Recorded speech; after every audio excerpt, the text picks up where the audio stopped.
Factory 5 Roadster 6882. Haven't made a video for a while, so here is a update.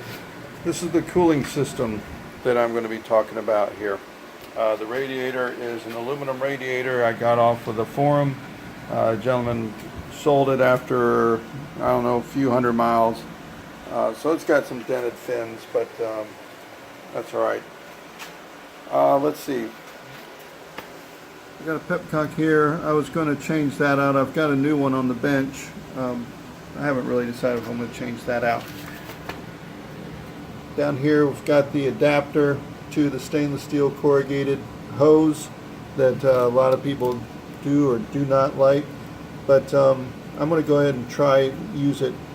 What I did for the mod was, this is Kleiner's mod, that in here are some stainless steel screws that are threaded through, let's say, in between the highs of the corrugation, and so the heads of the screws are going to act as a bead for the clamp.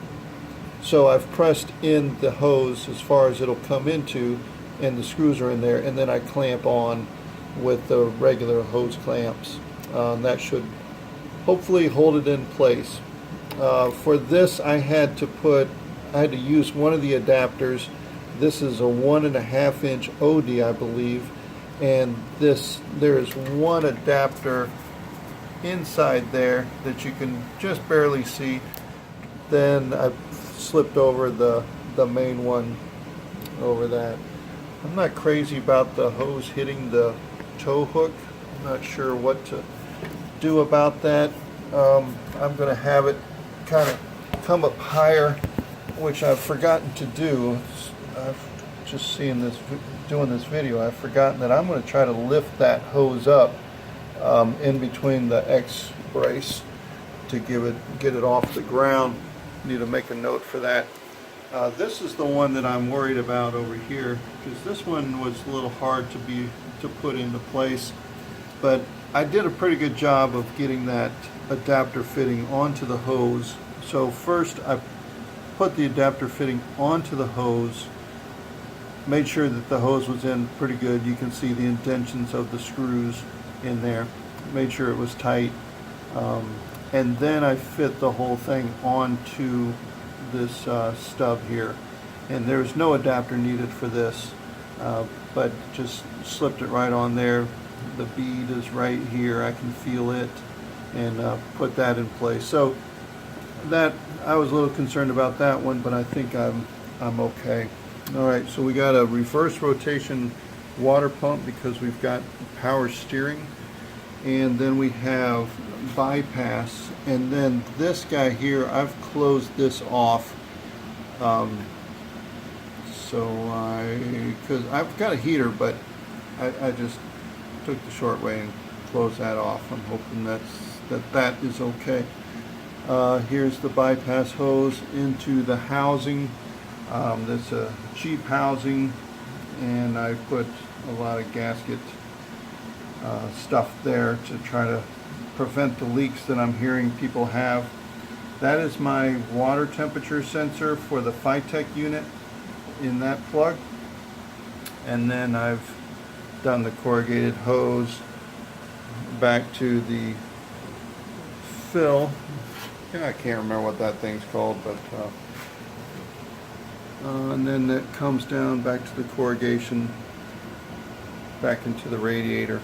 This corrugation was a little interesting to cut. I cut my thumb here and there, finally put some gloves on, but I just used a jigsaw and kind of mocked it up, and then cut it off, and then took a 4.5 inch grinder just with a flapper disc and sanded down the ends to make sure that there were no sharp barbs at the end of the hoses, and then put them in. So they're smooth in there, and they went in nicely. There's no problem with that. This, I had a little problem trying to figure out what to do here, because this was, I'm guessing, a 3/8 barb in here, and then for the overflow bottle there's just a little guy, about a, I'm guessing, an 1/8 inch. So, or a 1/4 inch maybe, because this is a 1/4 inch hose, and this fits perfect over the tank, but not onto this barb. So I had used a compression fitting previously, and I had some remaining inserts. So there's a brass inside this hose. There's a brass insert that you push into the hose, and that is so that you can compress down on that hose. So you're actually compressing on that brass fitting inside of this hose. So I did that, and then I pushed it inside this 3/8 hose, and then put a clamp around it, and it's tight down on that internal piece of the compression fitting. And then I heated up this hose with the heat gun and slipped it over the nipple of this guy, and then put on this extra clamp that I had just thrown away a day or two earlier, because I figured never going to need it, throw it away, and of course one day after I needed it, but it's still in the trash, so I found it. Back here is the shroud that I made. I made this out of scrap aluminum and used my 30-inch brake that I got from Harbor Freight.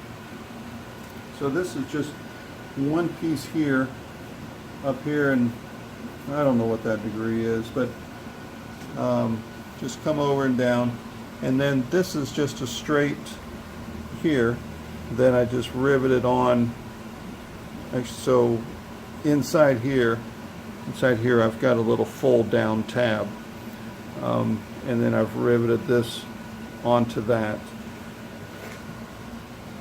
And actually this piece is not just a straight, I did break it here and then rivet it into the flange of the radiator. I forgot about that, but that's why we're documented, so we remember what we did. And then the fan, I outlined the fan with Sharpie, and then I found the center point, drilled a hole inside the aluminum, and then just put a nail and had a string come out, and just did a circle with a Sharpie, and then got the jigsaw and just cut that circle out. So inside there I've got a nice clean area in there. Turned out good. These are 1/4 inch stainless steel fasteners with bolts on the, or nuts on the inside. The wiring for the cooling fan down here coming out of the Ron Francis harness, and I just cut the pigtail that was off the fan, and then cut the two pigtails here and just put them together and sealed them together real good. So that's done. The fan, I decided to center. The book says to offset it 5/8 of an inch, which would be right here, and I tried that, but I just mocked up this aluminum here, and it looks somewhat even on both sides. If I can get it to pull away.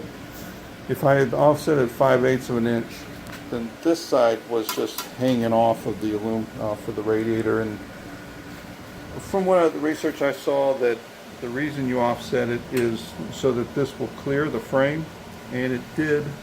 So I just centered it up, put a piano hinge on there, kind of replicate the thing that people are purchasing, and I'm going to fasten it onto the 3/4 inch cross member there. I also have pieces for a lower radiator support, but I haven't put that in yet. I just got those pieces from Lowe's. They are over here. So I'm going to put this threaded rod inside this piece here, and then here's my fasteners for fastening both sides. So I'll trim this down, and I'll fit over some 5/8 heater hose, I believe, over this, and just in a couple places so that the radiator can rest against this. So let's see, I think that's pretty much it for the cooling system. I did have a mechanical water temperature sender gauge, but I've changed it to electrical. So here's the new water temperature gauge, and I guess that's it. I filled it up today. I don't have the belt yet because I haven't got the right belt. I ran a tape measure around the pulley system, and from here around, up and down and back up was 67 inches. So I bought a belt 67 inches and it's too tight. So I need to go get, I also bought a belt that was 68.5 inches just in case, and it's too loose. So this would be run out almost all the way with that 68.5 inch. So I decided not to use it. I'm going to go get a 67.5 and a 68 inch belt tomorrow and see what's best. So that's a summary of the cooling system. I think that's all I got, but I'm just going to keep that to the cooling system, and then I'll do videos for the other systems.